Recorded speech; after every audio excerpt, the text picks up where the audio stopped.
Good evening, everyone. Welcome, welcome. Thanks so much for joining us for our event tonight and for amazingly getting into your seats so that we could start at 6:30 sharp. You're to be congratulated already. Thank you, thank you. So the event tonight, just to make sure you're at the right event, is entitled, "Is There a Catholic Case for a Second New Deal?" My name's DiIulio, and it's my honor to serve as Executive Director of the two units that are co-presenting tonight's event. That is, first, the University of Pennsylvania's Program for Research on Religion and Urban Civil Society. PRRUCS, if you hear that, come up. That's what that is. And second, the Collegium Institute for Catholic Thought and Culture.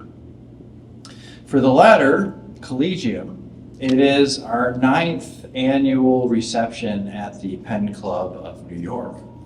And we thank so many of you here who come year after year to think deeply together about the pressing questions facing our university and our broader society.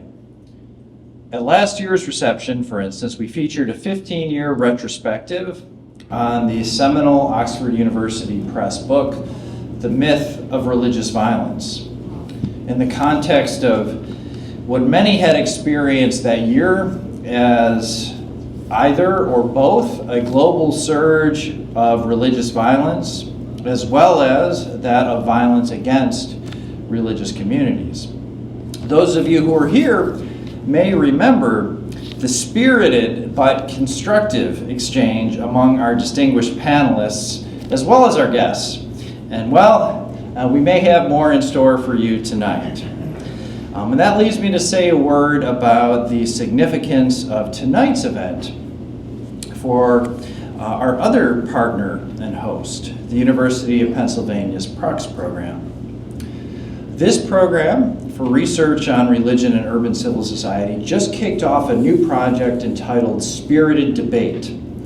It is meant to address our national problem of hyperpolarization, which is reinforced and entrenched by group siloing and fragmentation. That we disagree is not so much the problem, is that we increasingly refuse to engage personally, right? Not just on X, but personally with people that we disagree with.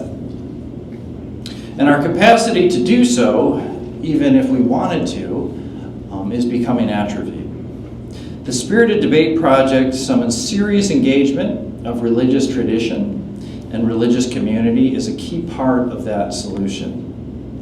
With some 24 essays on religion, civil discourse, and democratic renewal in America starting this past fall, our scholars aim to model robust but respectful disagreement with each other on the most polarizing issues today.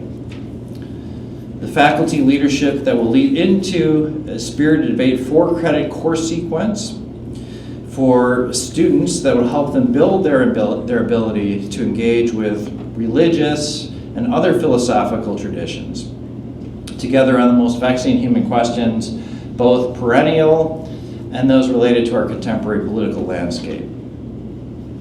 And finally, the project will feature major public events and symposia, the inaugural symposium of which is this event this evening. So thank you for landing here tonight on the ground floor of Spirited Debate. Before I turn things over to my colleague, Dr. Matthew, to introduce our speakers, please allow me just a few more thank yous. So first to our 3 event co-sponsors, America Magazine, First Things Magazine,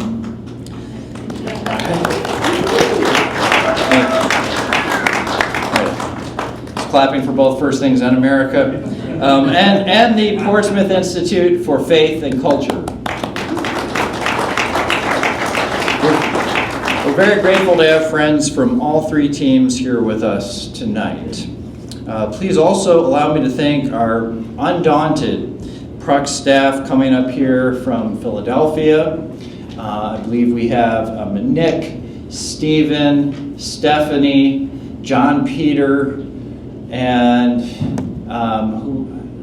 who else did I miss? Wait, Liz, I'll introduce you separately. Okay. All of them have PhDs, and they will use them to usher you around this evening.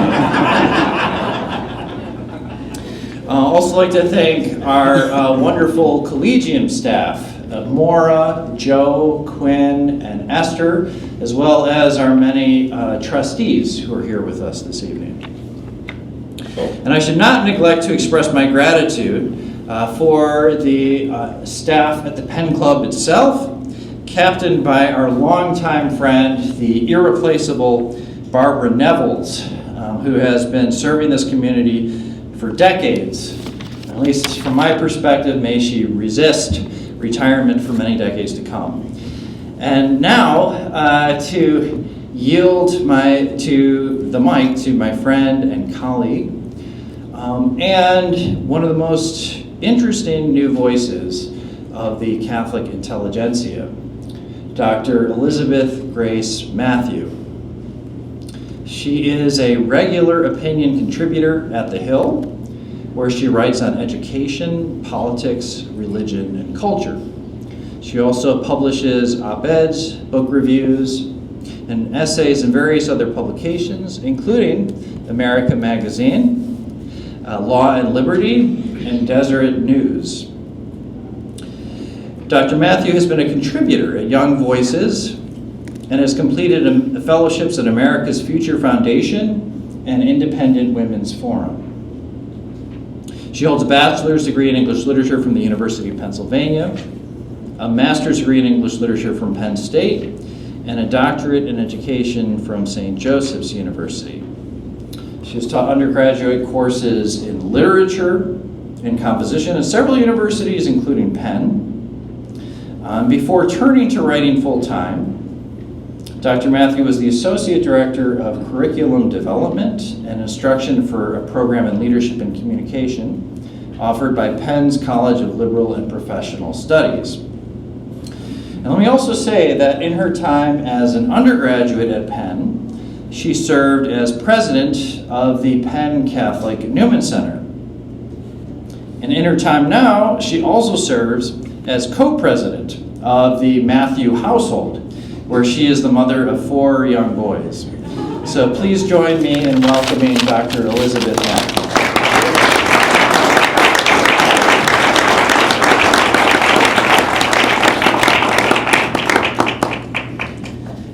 Thank you, Dan. It's my honor and privilege to introduce the panelists. I'll do so in the order in which they will be speaking from their seats following Professor DiIulio's presentation. When Professor DiIulio concludes, he'll take his seat. Dr. Chili will then take the podium and invite each panelist to offer 10 to 12 minutes of remarks. That will be followed by a moderated discussion among the panelists and, last but not least, questions from the audience.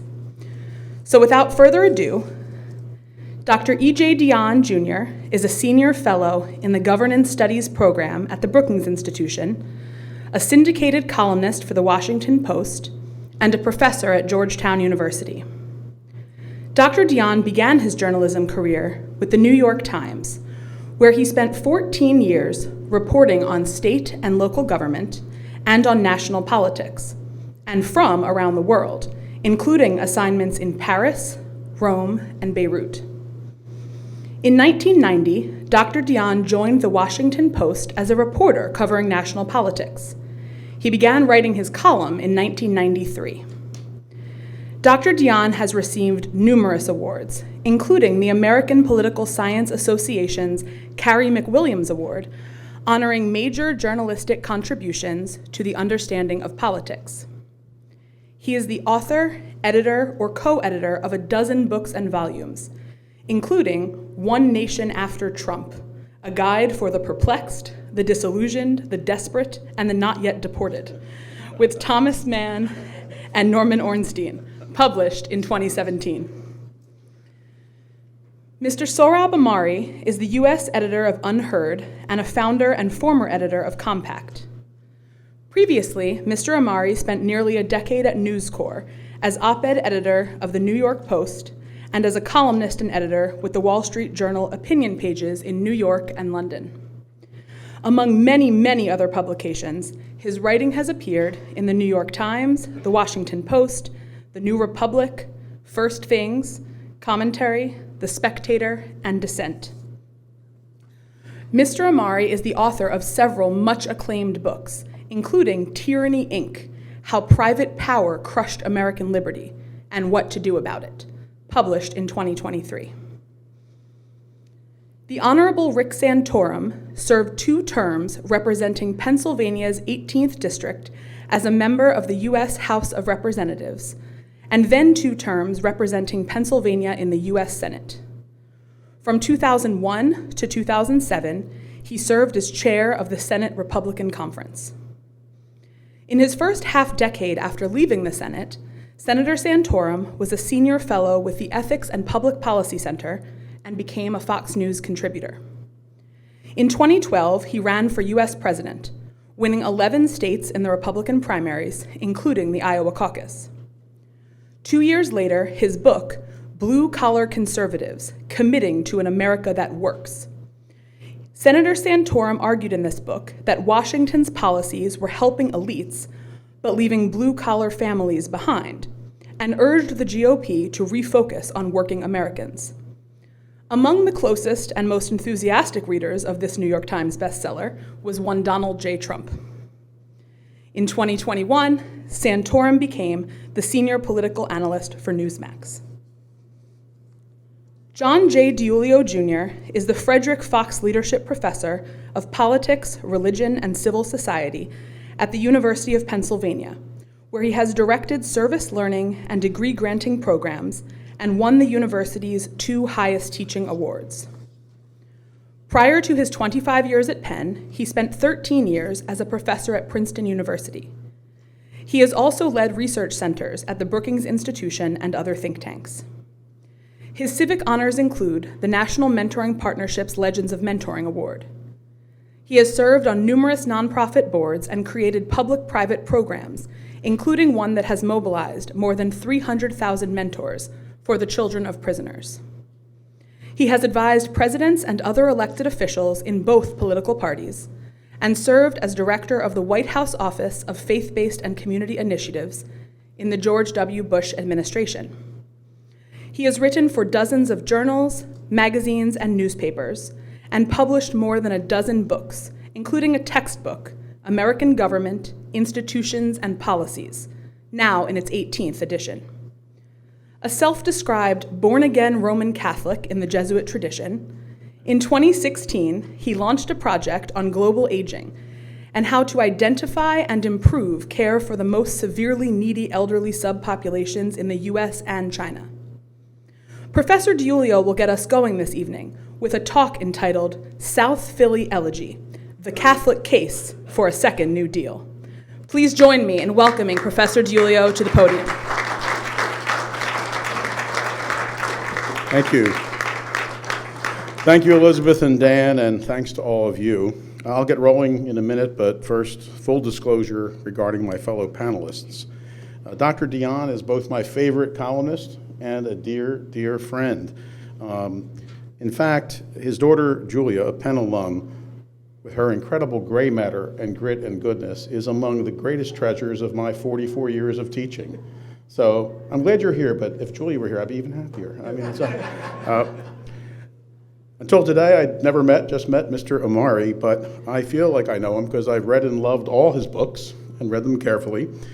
And in the foreword to one of his books, From Fire by Water, my normally circumspect friend, Philadelphia Archbishop Charles J. Chaput, gushed that Sohrab Ahmari was emerging as one of the finest minds and writers of his generation, and how right that plainly was. His latest book, Tyranny Incorporated, which I described last year in Claremont Review as terrific and terrifically important, inspired, really did, today's symposium topic.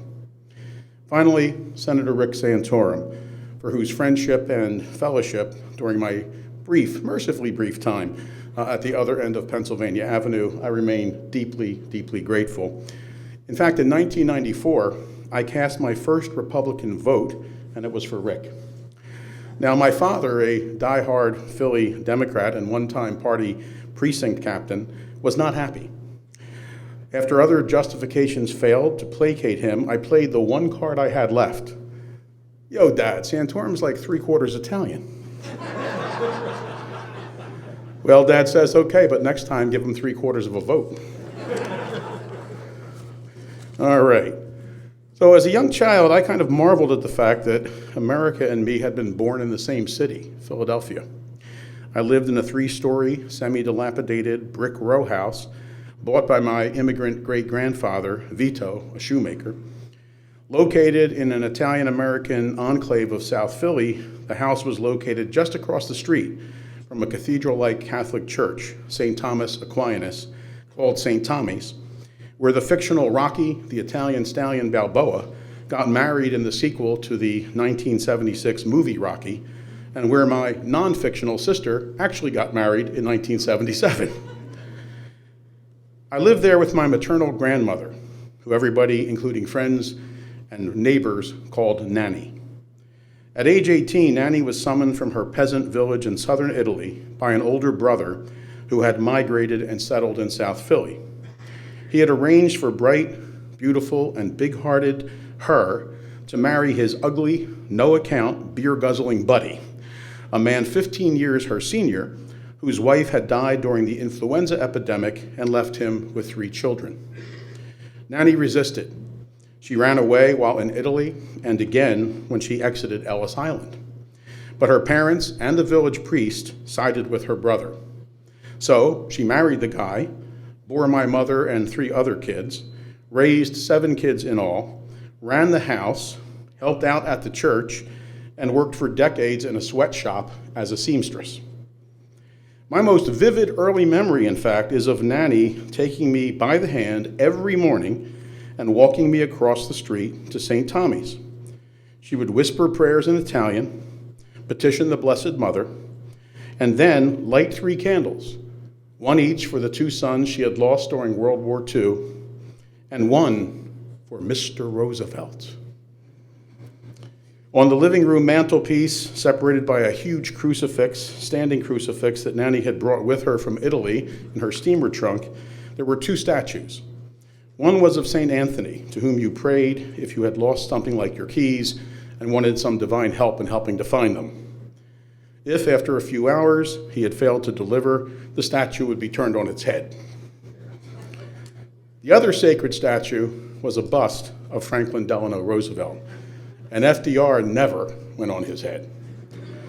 In 1933, the unemployment rate nationally was 24.9%, even worse in many urban communities like South Philly. Neighbors helped neighbors, doing so even across divides like that between the Italians and the Irish. The local church helped a lot too, so did City Hall, but it just wasn't enough. It took Mr. Roosevelt and what Nanny called the relief to save the house, save the family, and save the neighborhood during the Great Depression. Nanny knew well that FDR's New Deal programs didn't fix everything. In 1942, unemployment was still in double digits nationally. And in 1944, in her corner of South Philly, Nanny was still taking in and taking care of many otherwise hungry and homeless friends and neighbors, hence the 11 mattresses we found stacked in her second-floor storage room after she died. No matter, because Mr. Roosevelt had done all that anyone could to create buoni lavori, good jobs, to keep the dirigente, the bosses, from exploiting the workers, and to get the altamente educato, the highly educated, to treat poor immigrants like her with at least a modicum of respect. By the mid-1970s, nearly everybody, including my own parents, had moved to other parts of the city or to the suburbs. But Nanny stayed put, freely dispensing her wisdom and her biscotti among her beloved new neighbors, mostly poor or working-class black women, until the very day that she died. Nanny would commiserate with them by telling them how her own husband, who died in 1974, had quit his job as a printer's assistant before the Great Depression and then, despite having fathered 7 mouths to feed, spent his last half-century boozing and betting money on boxing matches, money that she, not he, had earned.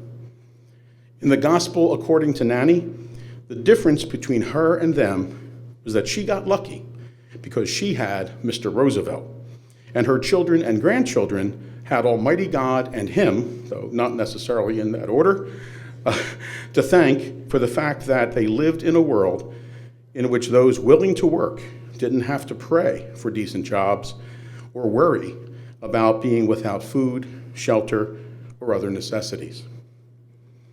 That world, the one in which I grew up, was predominantly an urban, ethnic, working class, 2-parent family world. Most dads had steady, decent-paying blue-collar jobs. Some moms, including mine, worked, but most didn't. Kids' lives revolved around the parish and the school and the church. Families didn't need a credit card to take their vacation week at the South Jersey seashore. Nobody bowled or drank alone. And almost nobody went to college, wanted to go to college, or thought they needed to go to college in order to make it in America. But, as Nanny also taught, tutto cambi, everything changes. By the time I graduated high school in 1976, the world in which I had grown up in South and later Southwest Philly was dying before my very eyes. The union-organized General Electric plant in my neighborhood, where my father and several of my friends' fathers had worked, was being demolished in phases. Cousins and friends who, unlike most of our parents and grandparents, had high school diplomas were settling for jobs as janitors, plumbers' helpers, and part-time bartenders. And courtesy of so-called corporate restructuring, a few who landed union jobs would later lose them. In 1965, my mother began working as a sales lady in a family-owned downtown department store. After the store was acquired by a large national holding company worth billions of dollars, it rewarded Mom's decades of faithful service with an $88 a month pension. In the late 1970s, I worked as a busboy, a pizza delivery driver, a house painter, a commercial junk remover, a janitor, a bouncer, don't get rowdy, and an office clerk through a work-study job, all while living at home and in between jobs, attending the University of Pennsylvania full-time. At Penn, I did an accelerated master's bachelor's degree in economics and public policy.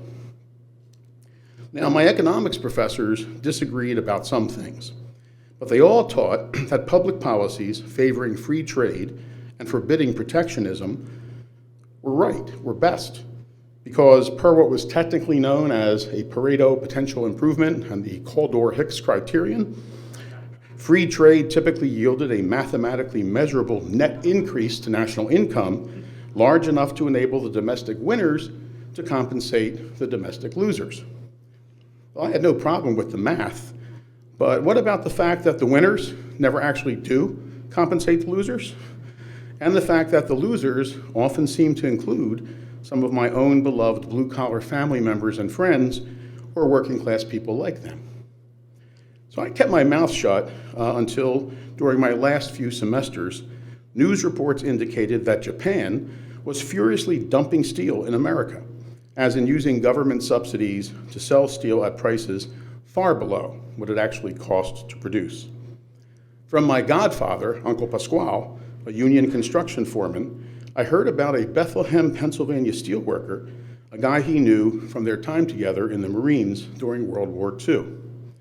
The guy told my godfather that he might be laid off, that his family was going on what he called permanent short rations, and that it felt to him like the whole city might be heading down the tubes. Now, I loved Uncle Pasquale. He was my godfather, but his hard hat sported an America, love it or leave it sticker, and whenever a commercial for a Honda or a Toyota would come on TV while we were watching a Phillies game or an Eagles game on his color TV, boy, color TV, huh? He'd mutter, "Remember Pearl Harbor." So, of course, being incipiently elite educated, I silently thought that he was just being bigoted, xenophobic, or paranoid. when he parlayed his old buddy's tale of woe into a suggestion that the Japanese might actually be trying to hollow out America's steel industry and one day might even try to buy out US Steel. Can you imagine that? But I did ask several of my economics professors if there was any case at all, for pressuring elected officials to slap anti-dumping duties on Japanese steel. Nope, each reflexively professed there was not. Extending unemployment benefits could make sense, but having the government impose anti-dumping duties would be, in a word uttered by each, irrational. Translation: let the American working class and its children eat neoliberal baked cake, learn the theory of comparative advantage, and allow global capitalism's creative destruction to destroy their lives and futures without a political fight or so much as a peep. By the time my mother died in 2010, working class was becoming synonymous with out-of-wedlock births, broken families, deadly drug addictions, and high suicide rates. Mom went to her grave, mourning family members and friends who had succumbed to what, in 2020, two of my former Princeton University colleagues, Angus Deaton and Ann Case, had described as deaths of despair. Today, most working class, downwardly mobile, or just plain downtrodden Americans of every demographic description, rural or urban, are not, thank God, hurtling toward deaths of despair. And speaking analytically rather than anecdotally, the statistical evidence that post-1980 wages have stagnated while income inequalities have grown is, I think, neither as clear as most liberals claim, nor as cloudy as most libertarians maintain. But liberals, I think, have the more trustworthy numbers. Still, neither side in this debate seems to know the true life narratives behind the numbers. Ditto for the pundits and podcasters on both the left and the right who pose as experts on working class people without actually knowing any or loving any, and without truly representing or understanding the hardscrabble realities faced by so many among America's 80 million plus hourly wage workers. Realities like finding it harder to pay your bills and save for rainy days or retirement than your parents and grandparents did during the 3 decades after the Second World War. Realities like legions of CEOs, each making hundreds or even thousands of times more than the lowest paid wage worker, and not just in big business, by the way, but also in many large, tax-privileged, so-called nonprofit organizations. Realities in the specter of raw memories of losing jobs, losing homes, or losing both, as millions in fact did during the so-called Great Recession of the late 2000s, a disaster caused by Wall Street's too-big-to-fail shadow banking folks and their bipartisan bootlickers inside the Beltway. Realities riveted to what it feels like after needing food stamps to feed your family in the late 2000s. You finally get back up on your feet in the 2010s, only to get knocked off them again, get laid low again, get laid off again during the pandemic shutdowns of the 2020s. Realities like not knowing whether to clap or cry at the news that that 28.6 acre vacant lot where that aforementioned Philly GE plant once stood was being acquired by Amazon, the US-based multinational e-conglomerate, for use as a short-haul trucking delivery terminal to be staffed by employees making minimum wage. Philly's minimum wage, $15.60 an hour, which is more than double the federal minimum wage, that means you get like $28,000 a year if you work 52 weeks, keep up the pace, and drive till you drop. Realities that ripple from successive decades in which living wage, tolerably secure, not terribly dangerous, and otherwise decent blue-collar jobs either dwindled, disappeared, or morphed into miserable jobs. For example, as my brilliant Penn colleague, Professor Steve Viscelli, has chronicled, big long-haul trucks like the ones that my uncle Zupito used to drive as a Teamster in the 50s and 60s are today more like sweatshops on wheels.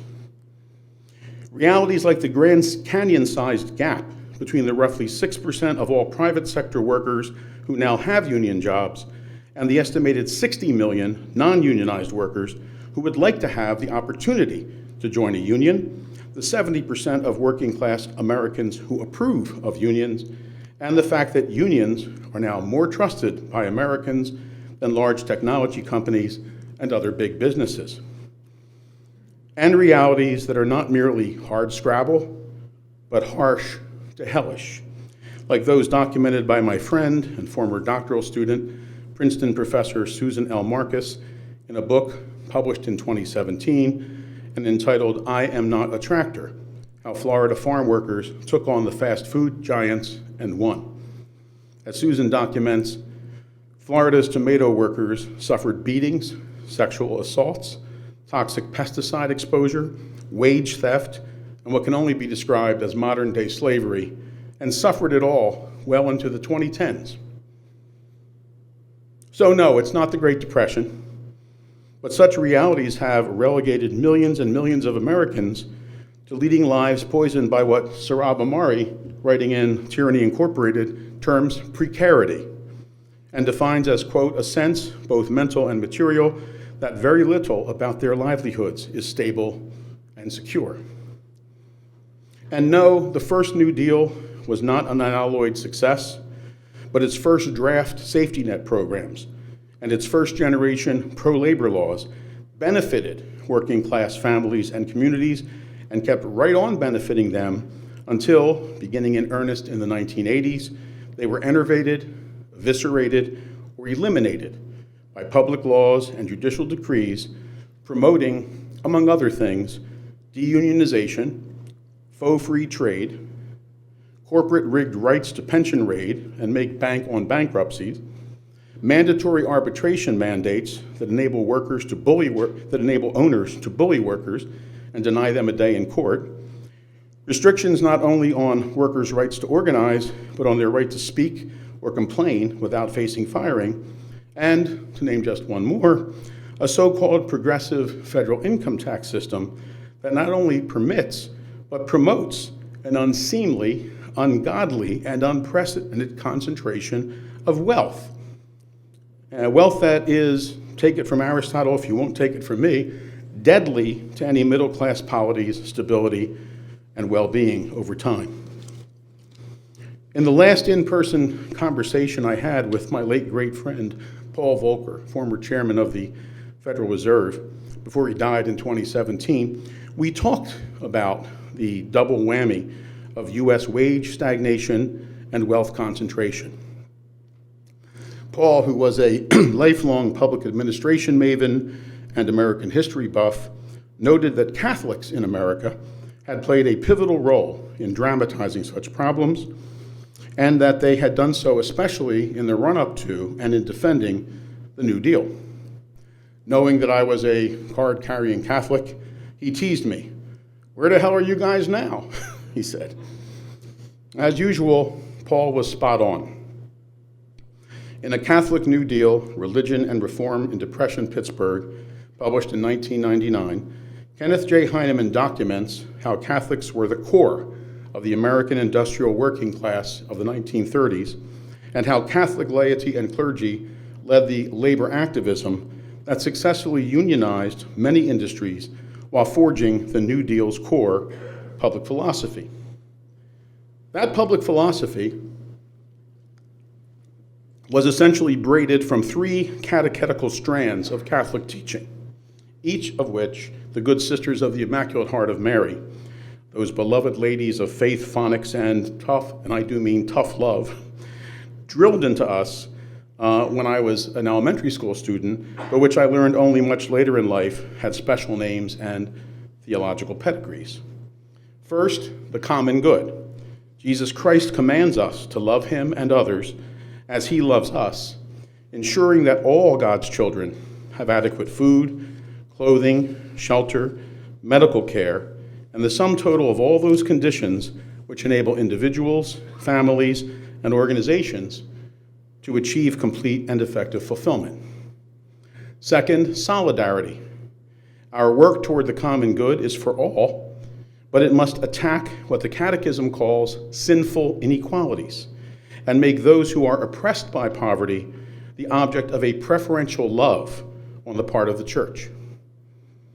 And third, subsidiarity.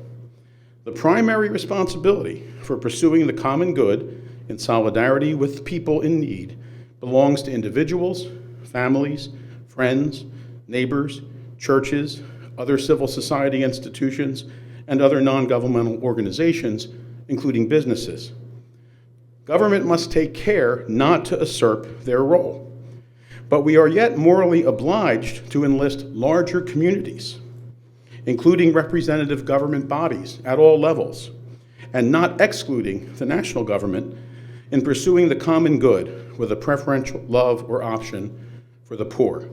Indeed, in the face of unmet human needs, in responding forthrightly to sinful inequalities, it's absolutely contrary to church teaching to be addicted to government, but it's equally contrary to church teaching to be allergic to it. The New Deal's core public philosophy merged these three catechetical concepts and precepts. It was sort of like applied Catholicism minus the rosaries and incense. And it was quintessentially this: government can and should strive to provide the conditions under which all men, women, and children can lead dignified, peaceful, and productive, if not uniformly prosperous, lives. So it'll come as no surprise to you that as I see it, there is today a Catholic case to be made for a second New Deal that's based on the very same Catholic-minted public philosophy that motivated and guided the first New Deal. The second New Deal, like the first, should be open to new waves of national policy innovations and programs, like, for example, a neo-works progress administration that trains and employs millions of people to repair roads and bridges, upgrade electric power and communications grids, and make America's infrastructure great again. Or like a radical expansion in government support for career and technical education that makes it possible to once again make it in America without needing a conventional college degree. But, at least initially, the second New Deal should focus as much or more on expanding existing federal anti-poverty programs that do work, like, for example, the Earned Income Tax Credit, or EITC program, reforming the administration of certain other existing programs, like, for example, the US Department of Agriculture's anemically implemented summer food and nutrition programs, and challenging the worst anti-worker laws and judicial decrees, like so many of the decrees issued, decisions rendered over the last 40 years by the US Supreme Court and its, ouch, Catholic plurality or majority. In addition, the Catholic case for a second New Deal is bolstered by some empirical research findings that have received less attention than they deserve. For example, one recent study estimated that unionization all by itself accounted for 20% of overall fertility increases during the baby boom, and that these pro-life, pro-family effects were driven primarily by wage growth and protection against adverse labor market shocks. In addition, the case for a second New Deal is one that leaders in both parties, Catholic and non-Catholic alike, might do well to consider, if only for the purpose of competing for working class votes. As I've detailed in several recent Brookings Institution articles and in the pages of National Review as well, contrary to so much punditry on the subject, neither party now has an electoral lock on anything like a multiracial working class coalition. Rather, America's working class vote has been, and continues to be, very much in play and very much up for grabs. But by way of conclusion, and of course, at least among Catholics, the Catholic case for a second New Deal should center on, not on political calculations or empirical research findings, but on genuine religious convictions, like Nanny's. Nanny planned to be with me at Harvard when I got my doctoral degree in May 1986, but she got sick and couldn't make it, and then died that August. Her house was sold for $15,000, out of which a lien on the house, dating back to the Great Depression, had to be paid. Nanny's never far from my thoughts, and I found myself thinking about her as I read the 2016 bestseller, Hillbilly Elegy, a memoir of a family and a culture in crisis. Penned between 2013 and 2015 by former US Senator from Ohio and now Vice President J.D. Vance, the book's most poignant passages concern his own beloved grandmother, who he called Mamaw. In his April 1, 2020 blog post in The Lamp, entitled How I Joined the Resistance, and subtitled On Mamaw and Becoming Catholic, he reflected on his post-Hillbilly Elegy conversion to Catholicism. Characterizing Mamaw as a woman of deep but completely deinstitutionalized faith, the vice president wrote, and I quote, "I often wonder what my grandmother, Mamaw as I called her, would have thought about her grandson becoming Catholic. Despite my Mamaw's unfamiliarity with the liturgy, the Roman and Italian cultural influences, and the foreign pope, I slowly began to see Catholicism as the closest expression of her kind of Christianity. Obsessed with virtue, but cognizant of the fact that virtue is formed in the context of a broader community. Sympathetic with the meek and poor of the world without treating them primarily as victims. And protective of children and families, and protecting the things necessary to ensure that they survive and thrive." Amen to that, and God bless grandmothers, huh? Bless grandmothers, thank you.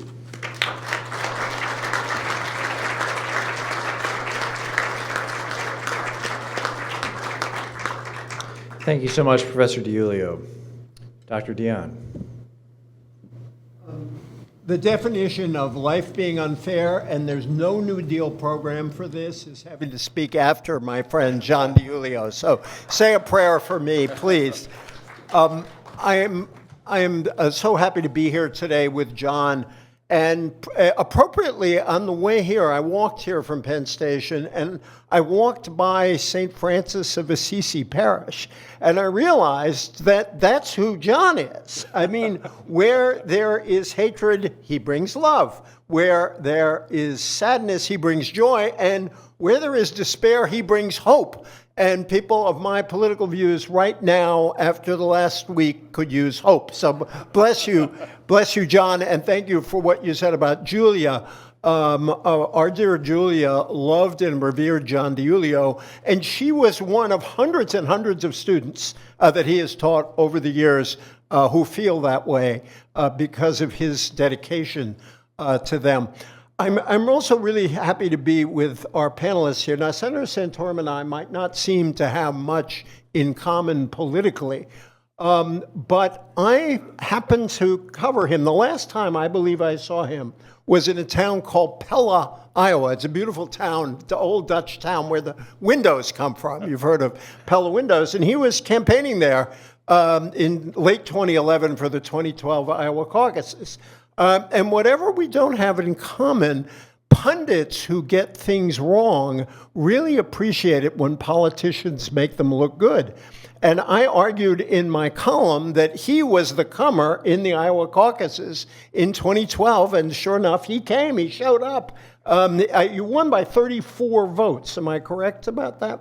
Yes, so I was within 34 votes of being wrong again, but he did it. And while he was there, I look back at that story, and he said, if your reason is right and your faith is true, you end up in the same place, which means I am absolutely certain he will agree with every single word that John DiIulio just said about Franklin Roosevelt and the New Deal. And it's also great to be with Sohrab. We find our views coming closer and closer together, which probably means one of us is going to decide we're wrong someday. But my friend, the late Mark Shields, once said the world is divided into two kinds of people, people who hunt for heretics and people who search for converts. And I'm sure we're both convert seekers. So it's a real honor to be with him. John and I do have a lot in common in our views. I grew up in a town called Fall River, Massachusetts, which is very much like his neighborhood in Philly, where it's another place where when you died, you went to God and Roosevelt. John has heard me tell this story many, many times, but it does speak to the ethos of places like we grew up in. The story is of Mrs. O'Reilly, who is being taken to her son, to the polls by her son. Her son is now kind of upper middle class, votes for a lot of Republicans, but he dutifully takes his loyally Democratic mom to go vote. And, and he looks at her one day and says, "Mom, if Jesus came back to earth and ran as a Republican, you would vote against him." And Mrs. O'Reilly looked at her son and said, "Oh, hush, why should he change his party after all these years?" Now, I want to tell you something about my dear hometown of Fall River. We came for Al Smith and we stayed for Roosevelt. Fall River had voted Democratic for president in every election until this year. For the first time in 100 years, my dear hometown voted for a Republican. Not by much, but this was a town that it gave Democrats historically 3/4 of its votes. And perhaps we can talk about the anger that's been seething in towns like this all over America that helps explain some of what happened in the last election. I just want to say a few things about why I was so happy that John organized our chat today around the theme, is there a Catholic case for the New Deal? Because I do think that we have often forgotten how deeply embedded the New Deal is in Catholic social thought, and how Catholic social thought in the United States led in so many ways to the New Deal. And this runs deep. People talk about John Paul II and Pope Benedict being conservative, and they were in certain respects, but not on issues related to social justice, not on issues related to economic equality. I actually, when President Obama visited with Pope Benedict a few years ago, everybody was figuring Benedict's going to trash him for the right. And I couldn't resist writing a column saying that when these two men meet, the guy to the left will be Pope Benedict. And if any of you have ever looked at his encyclical, Charity and Truth, it's very clear that that's the case. He says, Pope Benedict writes that the market has prompted new forms of competition between states as they seek to attract foreign businesses to set up production centers, sounds like what you were talking about, by means of a variety of instruments, including favorable fiscal regimes and deregulation of the labor market. These processes have led to a downsizing of Social Security systems as the price to be paid for seeking greater competitive advantage in the global market, with the consequent grave danger for the rights of workers, for fundamental human rights, and for the solidarity associated with the traditional forms of the social state. Pope John Paul II wrote one of the great labor documents of the last 100 years, his encyclical on human labor, where he said he was not Karl Marx. We know he was anti-communist, but he wrote that labor is prior to capital because people are prior to things. He said there are sectors. I got to, one of the great joys of my life was to get to cover the Vatican many years ago, and I persuaded the New York Times, God bless them, to let me cover every papal trip. So I got to see the world courtesy of the Pope. And on a trip to Latin America, he said there are sectors in which social progress and well-being manifest themselves in a luxurious egoism. I've always loved that phrase, a luxurious egoism, while other sectors remain in poverty, on the fringes, and illiterate. The church is committed to man, especially with the most poor and alienated, and we cannot ignore these situations. I was happy because I think that Catholicism is underperforming in American public life because it's not, I think it is not spoken in the kind of clear terms that actually Benedict and Pope John Paul, as well as Pope Francis, speak. Catholic social doctrine is admired well outside the confines of the church. I had a friend who taught at a Baptist seminary who said her favorite day was when she taught Baptist kids Catholic social thought, because she felt that Catholic social thought was one of the most complete sets of religious ideas on behalf of social justice. Those inspired by Catholic thinking have always been alive to the importance of balance, and John talked about that, between personal responsibility and a concern for community, between individual rights and the common good.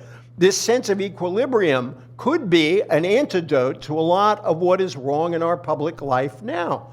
But so many public proclamations we hear by Catholic leaders are far more about cultural warfare than balance, more about gloom than hope for modernity, more about dangers than possibilities. The Church's teachings about politics, like the New Deal, represent a radical brand of moderation that is missing in our discourse. Radical because Catholic social thought offers a sharp critique of the status quo and its assumptions. Moderate because it understands the imperative of weighing competing goods and seeing human beings as fallen, but also capable of transcendence and redemption. The old Catholic concept of the social mortgage, it's a wonderful idea, the social mortgage. It speaks powerfully to our economic moment and to the reality of growing inequality. It underscores the obligations of those who have achieved financial comfort toward the society that enabled their success, and especially toward those who have the least. Remember during the pandemic when we talked about essential workers? That phrase really called attention to the contradiction between our claim to value those who undertake this labor and our failure to stand up for adequate pay and the decent working conditions they deserve. Again, this reflects on Catholic teaching going back to Rerum Novarum that has always insisted on the dignity of work, a phrase that appears throughout Catholic social thought for 100 years, and the right of workers to organize collectively and to lead ennobling personal and family lives. And yes, the family matters, as Catholicism has always taught. That the phrase family values has so often been associated with hostility to LGBTQ people is a shame and a sin. What a dedication of family should be about is the joy we take in the responsibilities of relationships that nurture the next generation. Family values, rightly understood, should challenge prejudices, not reinforce them. An emphasis on family tells us that the work we do in the marketplace is not the only kind of work that matters, nor is it the most important. Family also overturns all prejudices related to age. All members of the family, from toddlers to great-grandparents, are appreciated for who they are, who they have been, who they can be. And we are called to love members of our families even when their views, their ways of living, their forms of self-expression might annoy or trouble us. In that love, we can find out how to empathize with those outside our families who are unlike us and might disagree with us. One of the great privileges of my life was to give a eulogy for my dear Uncle Ray. We argued about politics for about 35 years. Our views were quite different. And at his funeral, I quoted Richard Nixon. It was a Nixon quote I liked, but I looked at the people in the church and I said that, I like that Nixon quote, but I quoted it because I thought if I did, Uncle Ray would come back to life just to point to me and say, I knew you'd be quoting Richard Nixon someday. And what's really troubling about this time is that I think my dear Uncle Ray and I might not be able to talk about politics the way we joyfully argued about it for all that time. I think that we should look at Catholic social thought in light of what people in the church do. I should say that when I criticize the fact that the church is not bringing it forward as much as I think it should, this comes from gratitude, not criticism. So much of what I believe was shaped by the Catholicism I learned from my parents, from the Sisters of St. Joseph, from the Benedictine monks who taught me in high school. I remain enraged, as many do, by the scandals, and yet who cannot admire the work on behalf of charity and justice undertaken by so many of the institutions the church has built, and the people who devote their lives to the sick, to the left out, to the least among us. As I've already suggested, I see Catholicism, particularly in its post-World War II form, as offering intellectual resources the democratic world could use at a moment when democracy finds itself in crisis. I just want to close by citing how progressive the Catholic social tradition is. Consider the following quotation. The present system stands in grievous need of considerable modifications and improvements. Its main defects are three: enormous inefficiency and waste in the production and distribution of commodities, insufficient incomes for the great majority of wage earners, and unnecessarily large incomes for a small minority of privileged capitalists. I have not just quoted Bernie Sanders. I have drawn that from the American Catholic Bishops' 1919 program for social reconstruction that, as the scholar Lou Daley has argued, and as John argued today, can be seen in retrospect as offering the moral underpinnings of what became the New Deal. The 1919 bishops were writing after a shockingly destructive war and in the midst of a worldwide pandemic and a time of great economic uncertainty.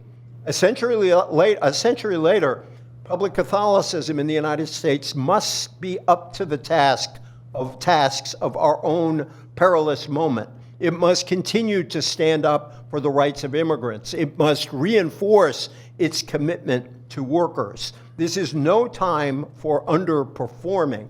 If the church is alive, Pope Francis has said, it must always surprise. This would be an excellent occasion for surprises. A God of mercy demands no less. Thank you.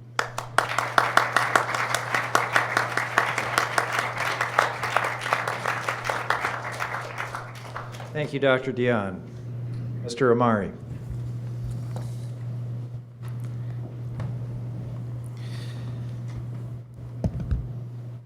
Well, thank you. I want to start by thanking Professor Chile, UPenn's program for research on religious and urban civil society, the Collegium Institute for bringing us together. And of course, it's an honor to respond to John's work on Catholicism and the New Deal, which I've long admired, and to do so in such distinguished company. This is the second panel I've done with EJ in just about as many months. And EJ, we really should make this a roadshow.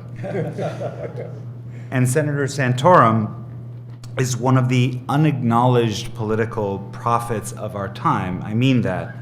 If you go back to his campaign, his presidential campaign in 2012, you'll hear him hitting basically Trumpian themes about how the Republican Party should attend to working class anxieties and how to do so long before Trump's famous ride down his own escalator at Trump Tower.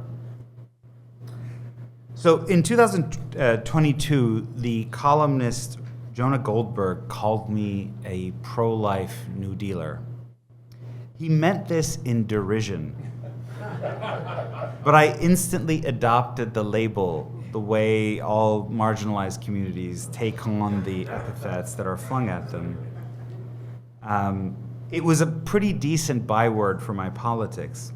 Since then, I've published a book, Tyranny, Inc., which documents the ways in which an asset-rich few lorded over the asset-less many in the United States, and explains why we need a renewal of the New Deal order that defined much of the US economic landscape in the mid-century era to overcome this.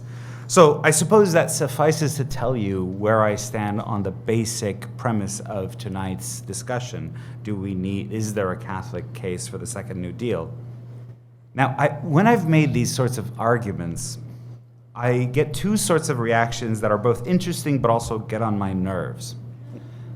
There are the critics on the conventional, let's say, Reaganite right. These are typically think tankers at institutions with, they seem to be legion. They all have variations of liberty and freedom in their names. And that's because, it wouldn't look good if the think tank were called like my think tank to bust unions and lower my taxes. So they call them. And what these critics typically accuse me of is conservative heresy. He's a socialist, a communist, a crypto-Marxist, if not an outright Marxist. Meanwhile, among conventional progressives, especially my most recent book, received generally favorable reviews, but all of them included this sort of caveat that said, reader, beware.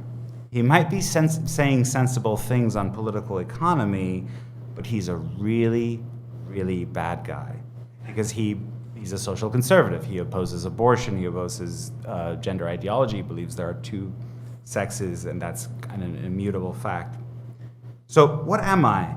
The short answer is, I'm a Catholic. And I look to the New Deal as a useful model for economic reform, not because I've changed my Catholic worldview or abandoned the Church's orthodoxy, I hope not, but because I've doubled down on orthodoxy. I draw on the likes of John Kenneth Galbraith and Arthur Schlesinger and Richard Hofstadter as guides to the American political tradition. And these other mid-century luminaries, again, not because I enjoyed getting the occasional even Sohrab Ahmari head pats from the New York Times, but because I think the New Deal order offered a decent approximation of the Catholic politics of human dignity, solidarity, and the common good. Today, too many American workers are unable to enjoy family stability as a result of wage precarity.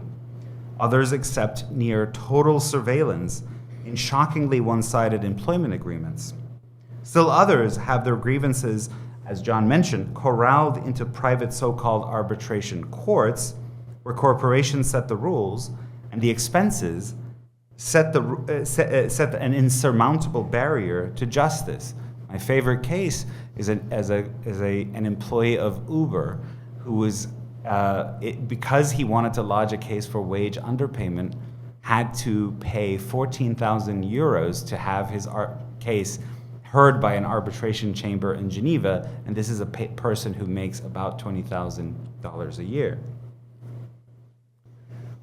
We have an economy in which many once successful firms are destroyed by Wall Street asset strippers, where the coercive privatization of common goods like firefighting and emergency services has become routine, and much else of the kind. Precisely because our reigning economic ideology treats these zones of life as quote-unquote private, we often can't challenge them at the ballot box or in the courts.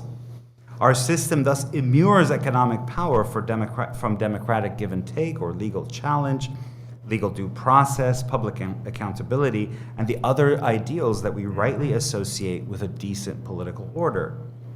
All this has given rise to a system, what I call private tyranny. So in many ways, if we go back to the theme of tonight, in many ways, the US economy in the opening decades of the 21st century has reverted to the kind of pre-reform conditions that prevailed the late 19th and early 20th centuries. The conditions, in other words, that inspired Pope Leo XIII to inaugurate modern Catholic social teaching and prompted American leaders like Theodore Roosevelt and Woodrow Wilson and Herbert Hoover, and yes, FDR, to rethink capitalism and to promote reforms that would bring the market system under greater political control. These reformers empowered workers and consumers to mount what Galbraith called countervailing power in response to the coercion meted out by more powerful actors on the other side of any given market. Thus, government-backed electricity co-ops empowered consumers relative to utilities, and government-promoted collective bargaining likewise empowered employees relative to employers, and so on. The result was the so-called 30 glorious years after World War II, a period that witnessed both immense mass prosperity and a relative reduction in material inequality. Many of the hallmarks of working class life, discretionary incomes, regular vacations, defined benefit retirement plans, and other benefits that increasingly elude working class people, date back to this period. From the get-go, these achievements came under attack from economists and ideologues who often called themselves, quote, individualists back in the day, but later came to be known as neoliberals.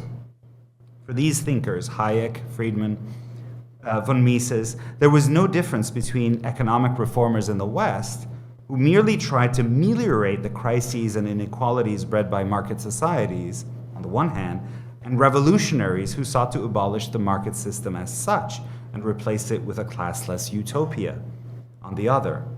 For much of the post-war era, however, these figures were basically fringe characters.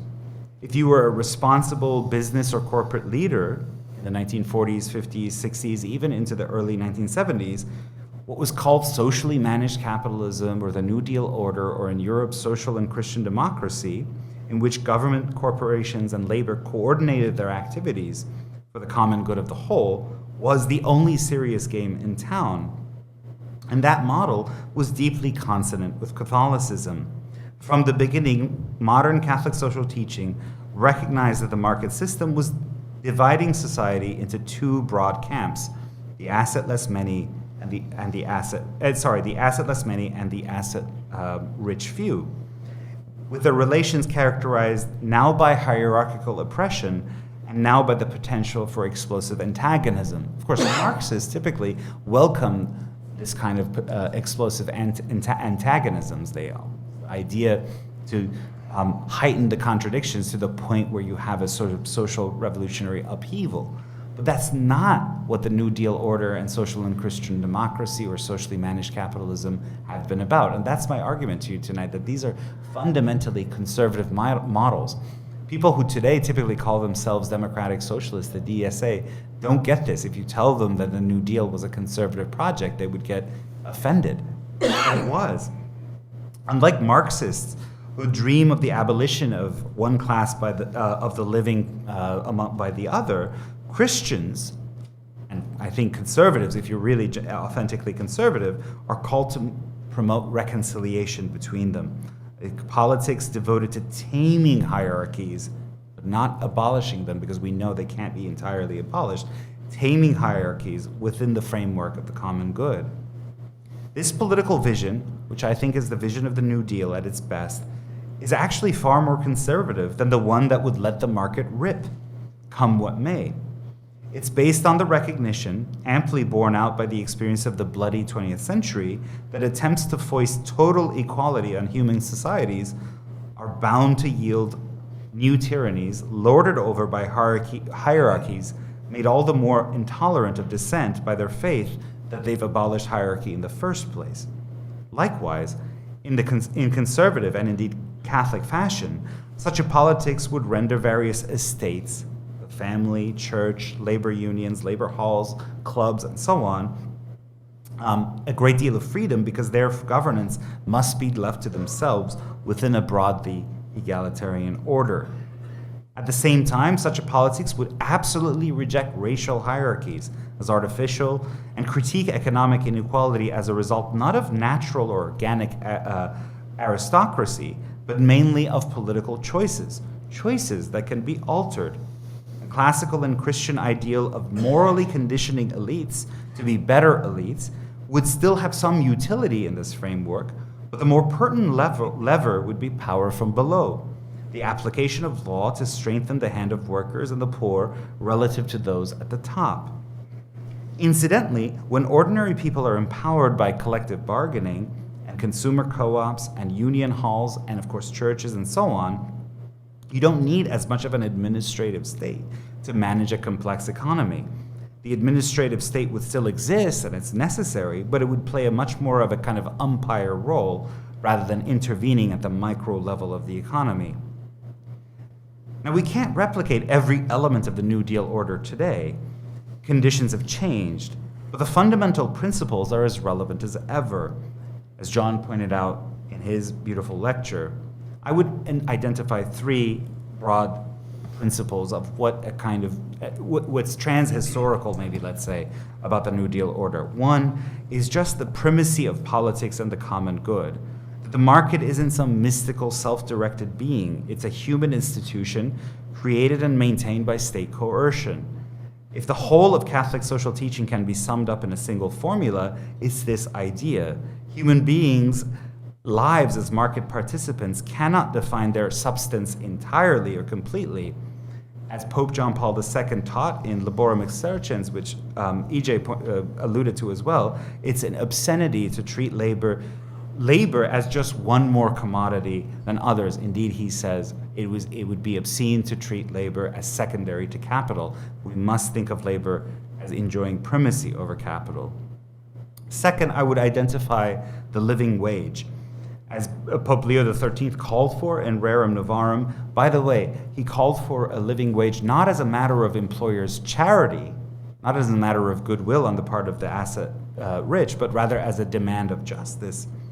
Today, nearly half of Americans can't come up with $400 in cash in an emergency, and 12% can't come up with $400 at all in any form. I argue that a great deal of our cultural crises come down to this sense of insecurity that is embedded in the economy. And progressives contribute to it, by the way, when they support open borders, which is a classic form of labor arbitrage alongside offshoring. We can get into that in the discussion period. And third, I would say collective bargaining.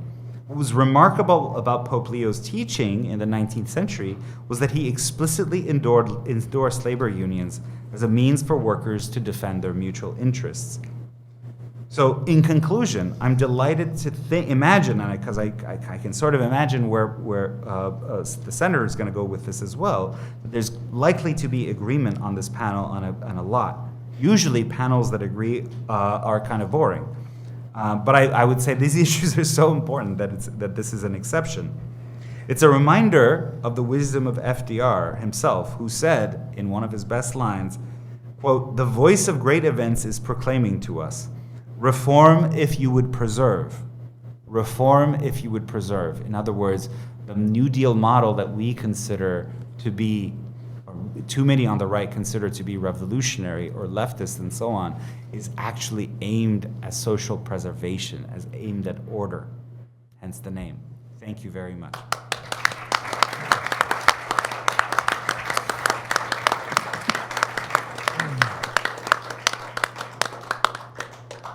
Thank you, Mr. Ahmari.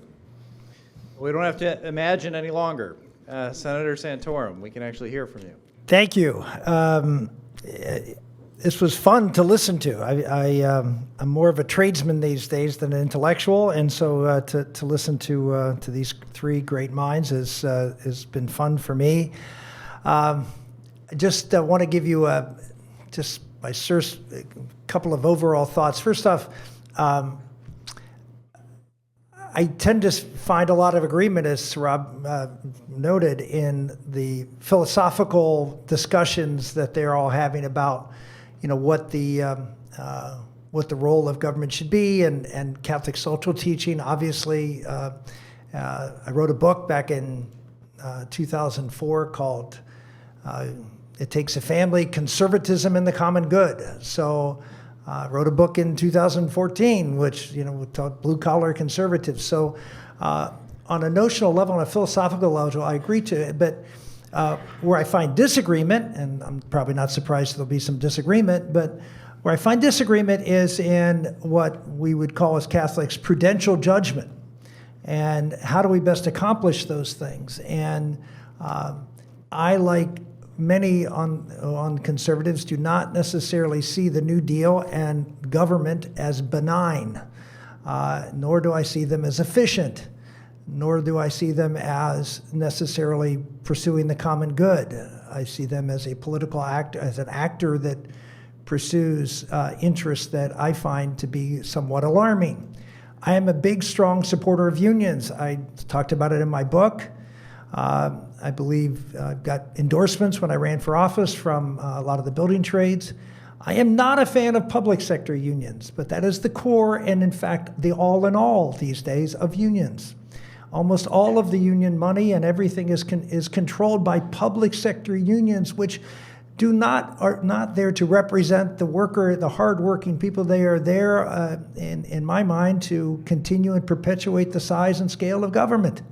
And we see this with their inability or unwillingness to do anything to create efficiency or to actually serve the people that they're there, like teachers' unions, to actually serve the children that they're supposed to be teaching. So I see, again, I agree in principle, but I see some of the things that have happened over time with the New Deal and with the roles that the constituencies that supported the New Deal. I mean, Sohrab talked about he's seen as a bad guy. Well, if he's a bad guy, I can imagine what they say about me. I don't have to imagine. I know what they say about me. But I've said all along, you can't have a good, decent, and prosperous society with freedom without strong families. It's just impossible. And yet, the folks who are the principal advocates of the programs that are being discussed here are all folks who who have and in fact want to destroy the family and the church along with it. That's what I wrote in 2004. People have said to me, if they read my book years later, say, boy, you were ahead of your time. People now say, well, you wrote the book in 2014 about blue-collar conservatism. You're ahead of your time. It's great to be ahead of your time. My problem is I'm way too far ahead of my time, and I don't benefit politically from being ahead of my time. And so I got crushed a few times for being ahead of my time. But it's nice to be vindicated, but I just think we have to sort of take it. One of the things that I've always been concerned about in anything I did in government was something that I pray. I don't know if any of you good Catholics up here pray the prayer of humility. Anybody familiar with the prayer of humility? Raise your hand. Yeah, not many. Look it up. Pray it and see if you actually can pray it and believe it. I suspect none of you can. I can't. It is the hardest prayer I have ever prayed. And the problem is, we as Americans, we are great and big thinkers, but we are not humble. And I think that's one of the things I always get concerned about when talking about great plans and what we should do and how we should design things is the humility that, as the old saying is, you plan and God laughs. We have to be a little bit more humble in how we approach things. Look at the boldness that we've approached the New Deal and the Great Society and all these things, and Obamacare and all the things we did to fight all the we have, we're $37 trillion in debt. I don't know how we're going to do all these things with the debt that we have. Where does the money come from? Where's the humility? And so when I wrote the book Blue Collar Conservative, if you look at it, I do talk about a lot of issues that are talked about here. I'm not opposed to, I don't know if I'd call it a living wage, but I'm not opposed to a higher minimum wage. And I do believe in tariffs. I didn't vote for NAFTA. I'm someone who believes that we need to be protecting of our borders, not just economically, but also from the standpoint of immigration. I am pro-immigration. My father is an immigrant, but I am not pro-illegal immigration. And we have a responsibility for the workers in this country who are, as Sohrab said rightly, who are being disadvantaged by having a flood of workers suppressing wages and taking jobs and taking government resources that would otherwise could be used for them. So there are a lot of practical things that we can do, but I guess I come back to, I'm a conservative, and as a conservative, I try to be conservative. I try to do not big sweeping things, but little things, and I think we'd be better off as a society if we were, more incrementalists. And I think the problem this country has gotten into over time, is when we take big sweeping changes. You can say the New Deal did a great job and that we had the most prosperous years after World War II. Well, ladies and gentlemen, there's a reason we had the most prosperous years after World War II. The rest of the freaking world was on its back. We were the only body producing anything. They needed us. Of course everybody was doing better because there was no competition. That is not the case today. There are places that, was any company going to go to Germany in 1950 and start a factory over there? Heck no. Were they going to go to Japan? Were they going to go anywhere? No. The only place you could be is here. So, again, to me, just step back. Look, again, philosophically agree, but I sort of see this as in a more practical. I'm a practitioner, not an intellectual. I just try to figure out how we can make this work better. And I look at the times when our country has leaped forward, as some on the left would say, and we are still paying the price for I would argue, the inefficiencies. And I do look at, and I know capitalism has been criticized heavily here, but the poorest people in America are wealthier than most people in the world. That's just true. I mean, every poor person in America has a cell phone. They have access to just about all the information you need. And that's not to say that there aren't problems, but the problems go deeper than economics. And I think when we just focus on economics, and look, one of the programs that John mentioned, the Earned Income Tax Credit, I'm a big fan of, believe in its increase. I've been a very strong advocate for paid family leave for moms and dads who have children, to make sure that they're there for that bonding time that's absolutely necessary. To me, those sound like small things, and they are small things.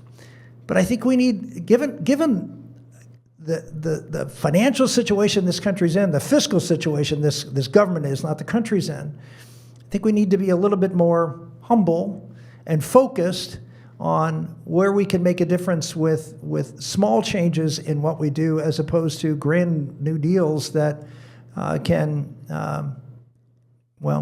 not necessarily turn out as well as we think. And we can argue whether the New Deal worked or not. My grandparents, who came from Italy, and their trunks, and they had 3 pictures on their wall too, and it was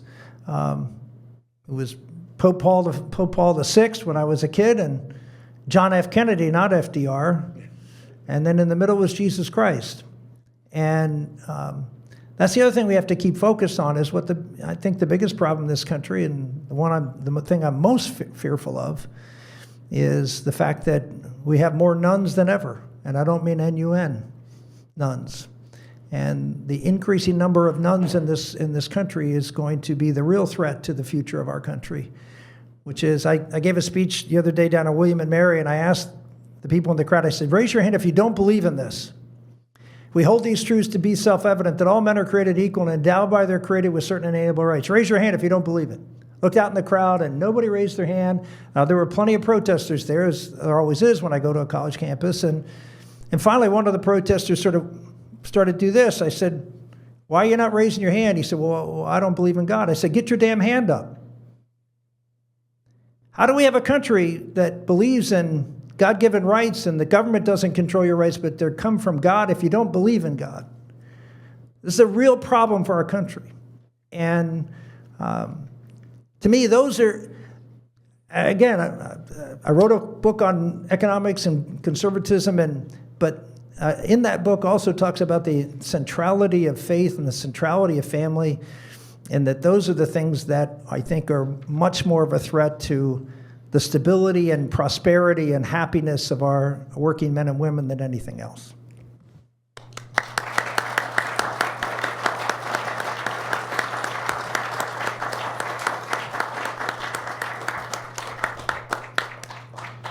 Well, thank you, Senator Santorum. Before we go to a question and answer, I'd like to, Professor DiIulio, do you have any brief remarks you'd like to make? Lies, all lies. No, I'm just honored to be here, and I'm just awed by each of the panelists and what they had to say. And Senator Santorum, I honestly wish you were not here, but back in Washington, D.C., because I know from studying. Did you contribute to my campaign in 2012? I just want to know. Raise your hand if you gave money in 2012. Okay? I gave you $0.75. Okay, there you go. No, but there was a, and it wasn't that long ago, a class of people who would have these kinds of honest conversations, and I know well that Senator Santorum was among them, even with people with whom he would disagree fundamentally, and in public you would think they would, and that's really kind of what's missing. And I think on this particular topic, Dan, all I would say is that, yeah, we need to have the philosophical discourse and discussion. We need to be honest with each other. I always tell our students, right, it's okay to be wrong, just don't be dishonest, right? You're going to be wrong a lot. I'm wrong most of the time, but never dishonest. Be straightforward about it. Admit where there are limitations. And with respect to this particular topic, the only thing I would say is there are a number of things we believe about the way people make it in America. You've all heard of the success sequence, right? If you go to high school and you complete high school and you get out of high school and you get a job, and get a job and then you get married and then you have kids, in that order, you have a very low probability of being in poverty and a much smaller probability than otherwise comparable individuals do of succumbing to substance abuse or other things. So that's true. But here's another aspect of it. If that second link in the chain, get a job, doesn't mean a decent job, a secure job. If it's a precarity job, the sequence breaks down, the sequence is severed, and you don't get the good consequences. But we have research now that suggests, right, that if the second link is a good job, I'm not saying even a union job, or a union quality job, a decent job that's got decent benefits and so forth, we're getting evidence, and I'm working now with Institute for Family Studies with Brad Wilcox. We're working together to sort of explore this, that there's a real benefit to having really good jobs that feeds right into, if you're pro-life, pro-family, pro-poor, right, pro-worker, it all does go together in this regard. And I think there's more and more evidence to that effect. So, I appreciate it, and Dan, I would just say a quick word of thanks to you as well for organizing this, because I'll forget otherwise because I'm at that stage. So.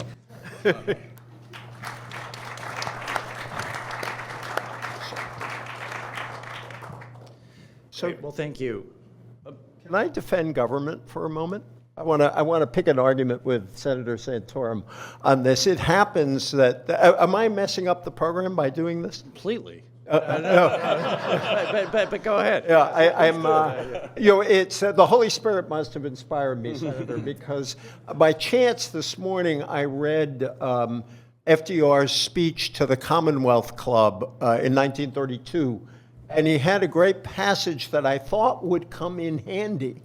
And FDR said, the same man who tells you that he does not want to see the government interfere with business, and he means it and has plenty of good reasons for doing so, is the first to go to Washington to ask for a prohibitory tariff on his product or a loan.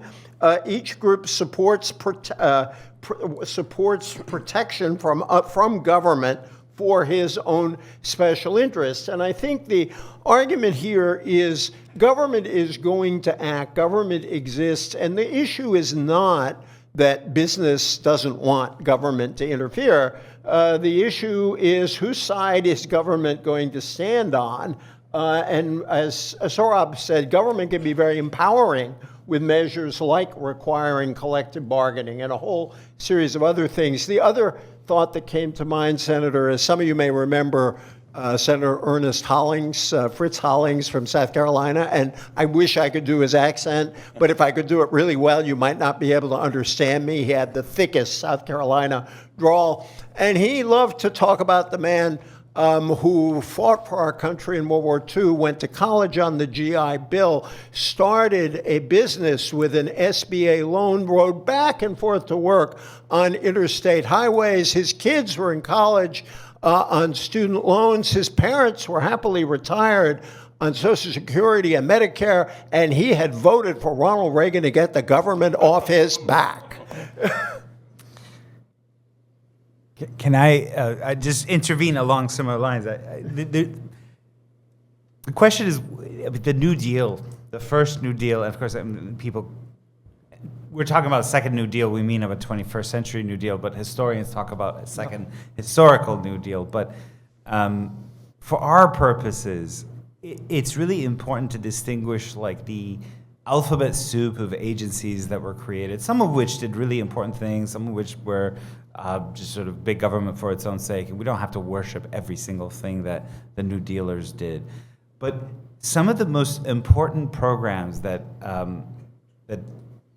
working class Americans are most attached to, including the majority of people earning between $30,000 a year, households earning between $30,000 and $100,000 a year, which went for Trump.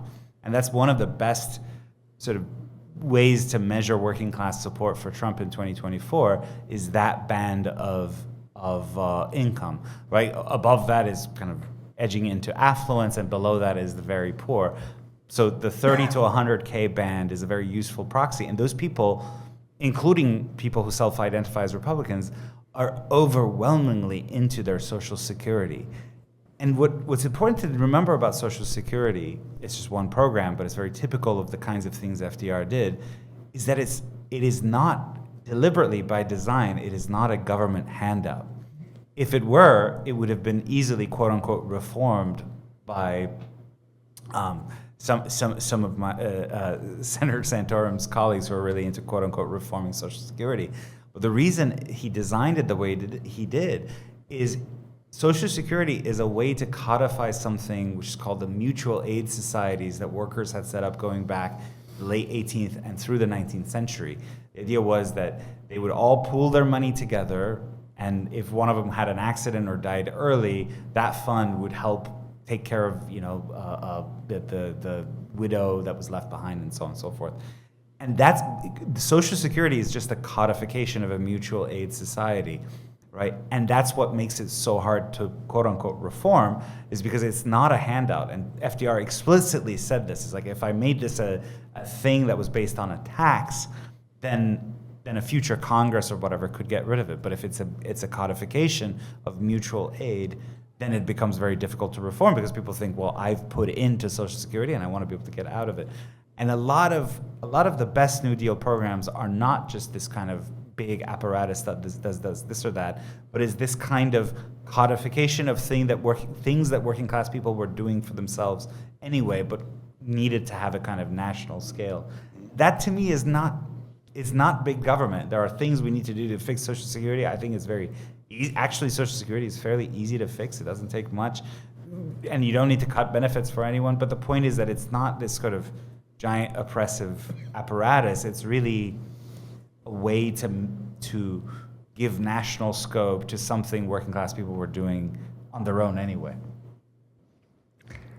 Well, I can comment on Social Security. I mean, I spent 6 years trying to reform Social Security back in the late 90s, early 2000. My only ride on Air Force One with Bill Clinton was to a Social Security summit in Kansas City, and I called for, imagine, if we'd have done this in 1997, I called for personal accounts for Social Security. Can you imagine how wealthy you sitting out here right now would be if we were able to divert some of those resources that were in surplus at the time, because we had a surplus in Social Security, divert those resources into personal accounts. The problem with a lot of these government programs that they were, again, constructed. We remind people when Social Security was started, it was I think it was a 2% tax on 1% tax on the first $2,000 you made. Now it's, 12.6% on $160, whatever it is, $1,000 a year.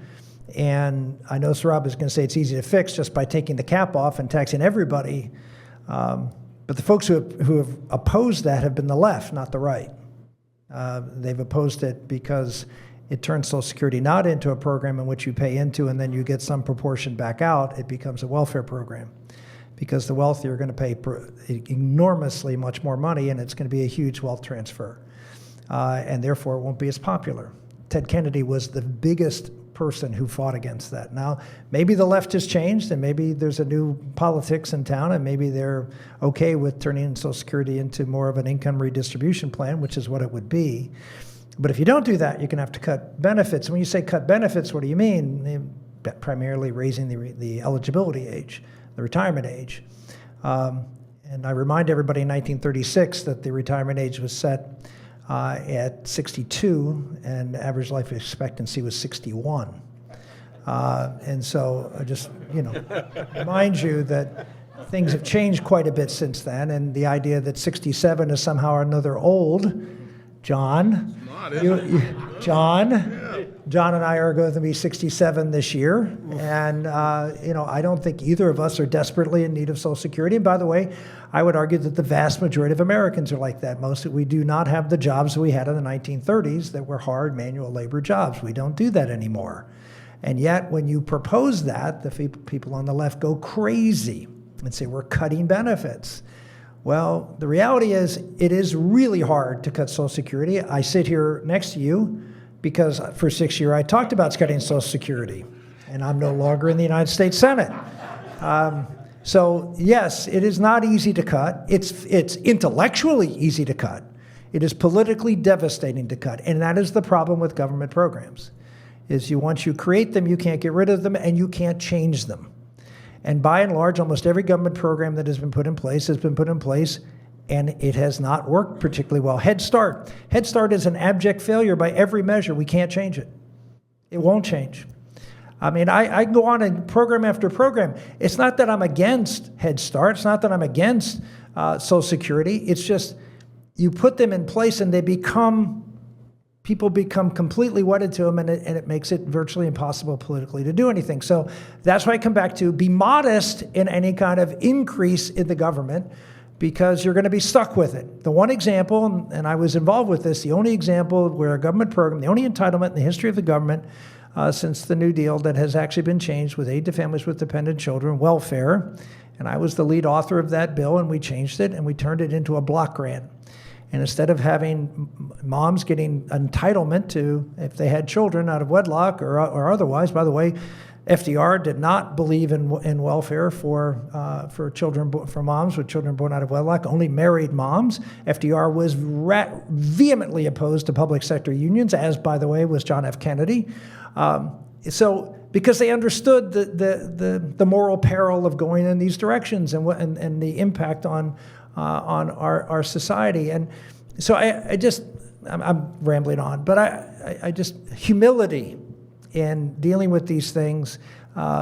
We did change welfare. We were humble enough. I didn't cut a penny, not a single dollar. I was ridiculed by Heritage and all these other folks. Rick Santorum's a big government conservative. He reformed welfare and he didn't cut a penny. That's because we took all the money we were spending, we gave it to the states in a block grant and said, okay, you guys are now in charge. Do you know how many times we've increased the block grant for welfare since 1997? Do you know, John? I don't. Never. Yeah, that's true, I guess. Never. And not a state comes in and complains about it. It's just a lot of people were cut off benefits. I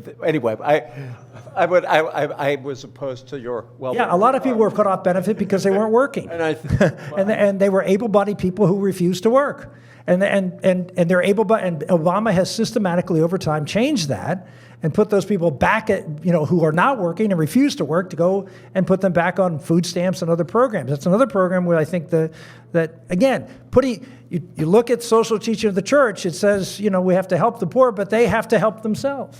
Right? They have to work. We should. I want to go to the audience, but food stamps benefit mostly working people. It supplements the income. I didn't say that, but what Obama did, I'm for that. But what Obama did is put non-working people back on food stamps, and again, that's to me is not a good incentive program. So I was asked to interlace conversation among the panelists to see if I could stoke disagreement.